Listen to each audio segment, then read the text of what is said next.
Happy Friday, people. Just thought it was time for a little video. I was tuning into White and Jordan on Talksport this morning, and normally from like 12 till 1, they do like a little boxing segment. They bring on old Spencer Oliver or Ade, and I thought, yeah, I'll check it out, see what's going on, because since the Bertabiev and Bivol fight, I've kind of just switched off from boxing this week, but all of a sudden found out that there's been some controversy surrounding Fabio Wardley's gloves, and Ben Shalom's been accusing Team Wardley and Frank Warren of some unfair tactics regarding the glove choice. Now, I had no idea this was even a thing. We've heard from Fraser Clark, I think it was yesterday or the day before on Talksport. He seems all right. He's back in the UK. He had his surgery straight after the fight Saturday night. Got some poor sod out of bed to perform the operation by all accounts, but must have cost old Turkey Al Sheikh an absolute fortune.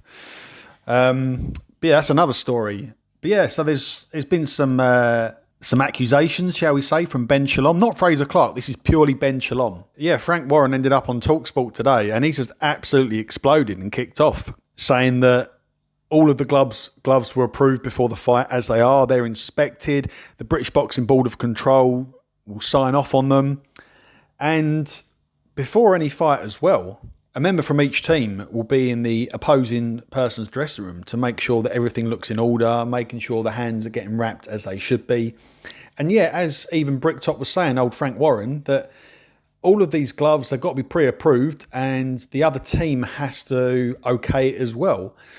Now, the brand of glove that Fabio Wardley was wearing, I believe, is a brand called Fly. And if you head over to the British Boxing Board of Control, you can actually go onto all of their list of approved gloves. And yeah, they've got a full comprehensive list of not just the brands, but the models, people, which is quite interesting if you fancy a little cheeky read.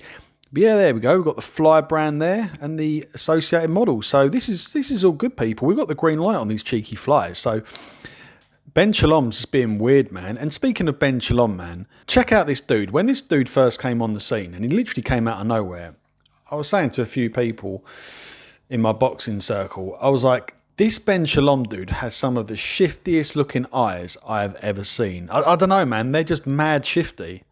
Like, I don't know what the deal is, but he's got some shifty looking eyes, man. Look at this dude. I do not trust this man at all. But yeah, just Ben Shalom being really weird. And Ben Shalom didn't even agree to come on Talksport and have it out with Frank Warren. I'd have been well up for that. But speaking of Talksport, when he was on there, look at these three stooges, man. Have you ever seen anything like it? Jim White in the middle basically was really winding old Bricktop up today. He basically said, oh, you're just not happy that you and Eddie were getting along so well as a duo that now Ben Shalom's come along. Two's become three, and he's crashed your little Saudi party. And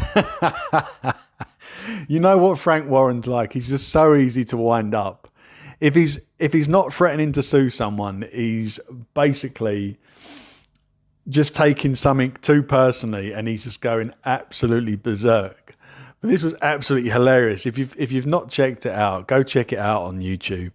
Just go check out the Three Stooges and Frank Warren. This was on today's show, talking about the Wardley glove controversy. Guys, there's nothing. This reminds me, maybe not of similar scale, but this reminds me. Do you remember after the Wilder Fury 2 fight back in 2020? After Wilder got battered from pillar to post, he was coming out the next day saying that Fury had something in his gloves. This is what it reminds me of. Why is boxing like the only sport where people just can't accept a loss? You just don't get this in any other sport. With boxing, after someone loses, and just to be fair, this isn't Fraser Clark saying this. This is Fraser Clark's team, or more specifically Ben Shalom, the promoter. Why can't the opposing team just take the L? You didn't get the W, you got the L. Your man got knocked out. Just accept it and move on. But this is what you get in boxing.